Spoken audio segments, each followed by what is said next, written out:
Maharashtra today 24 news, सत्य परिस्थितीचा सविस्तर आढावा। चिमुरडीवर अत्याचार करून क्रूरतेने हत्या करणाऱ्या आरोपीला फाशी द्यावी, मूल निवासी मुस्लिम मंचची मागणी। नाशिक जिल्ह्यातील मालेगाव तालुक्यातील डोंगराळे गावातील 4 वर्षीय चिमुकलीवर बलात्कार करून तिची क्रूरपणे हत्या करण्यात आली। या अनुषंगाने संपूर्ण महाराष्ट्रात समाजात आक्रोश आहे। या अनुषंगाने मूल निवासी मुस्लिम मंच परभणी शाखेच्या वतीने जिल्हाधिकारी परभणी यांना निवेदन देत पदाधिकाऱ्यांनी मागणी केली आहे की सदर केस फास्ट ट्रॅक कोर्टात चालवून आरोपीला तात्काळ फाशीची शिक्षा द्यावी, कायद्यात फेरबदल करून कठोर कायदा लागू करावा, पीडित मुलीच्या कुटुंबियांना तात्काळ शासकीय आर्थिक मदत द्यावी अशी मागणी करत माननीय मुख्यमंत्री महाराष्ट्र राज्य यांनी यावर तात्काळ अंमलबजावणी करण्याची मागणी यावेळी करण्यात आली। या प्रसंगी सय्यद कादर, विशाल बुधवंत, डॉक्टर सुनील सहित इतर मान्यवर उपस्थित होते। निवासी मुस्लिम मंच की जानिब से कलेक्टर साहब को एक निवेदन दिया गया। नासिक के अंदर एक 4 साल की बच्ची का रेप करके उसका कत्ल किया गया।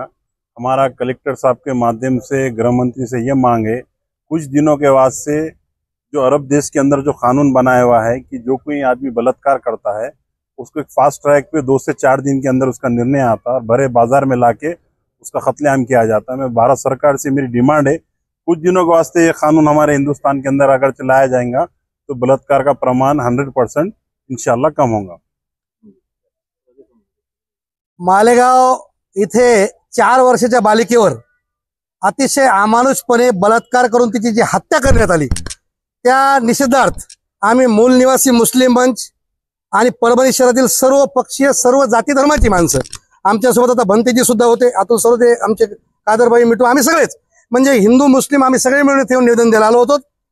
ज्या पद्धतीने 4 वर्षाचं बालक म्हणजे ज्याला कुठलीच काही समज नाही, त्या बिचारीला बोलता येत नाही, काही कळत नाही, अशा एखाद्या लहान लेकरावर जर हा जो कोणी असेल हरामखोर ज्यांनी पाशवी पद्धतीने बलात्कार करून निर्गुण तिची हत्या केली, त्याला माझी सुद्धा मागणी आहे प्रशासनाला आणि आपल्या माध्यमातून या देशाच्या गृहमंत्र्यांना आणि राज्याच्या गृहमंत्र्यांना सगळ्यांना की मुस्लिम कंट्रीचा कायदा काही दिवस देशात आणा आणि भर रस्त्यात आणून अशा हरामखोरांना एक तर फाशी देऊन मारा किंवा त्याचा शिरच्छेद करा, अशा पद्धतीची आमची मागणी आहे। त्याकरता आता आम्ही जिल्हाधिकारी साहेबांना निवेदन दिलं, त्यांनी आमचं निवेदन आणि आमचं सगळं म्हणणं ऐकून घेतलं आणि शासनाकडे लगेच त्याचा पाठपुरावा करून फास्ट ट्रॅक कोर्टामध्ये हे प्रकरण चालवून लवकरात लवकर त्याला फाशीची शिक्षा झाली पाहिजे अशासाठी प्रयत्न जिल्हाधिकारी साहेब करणार आहेत आणि आपण सगळे सुजान बांधव आमच्यासोबत याच्यामध्ये यावं आणि या लढ्यामध्ये त्या हरामखोर व्यक्तीला फाशीची शिक्षा व्हावी असं आमचं सर्वांचं मत आहे।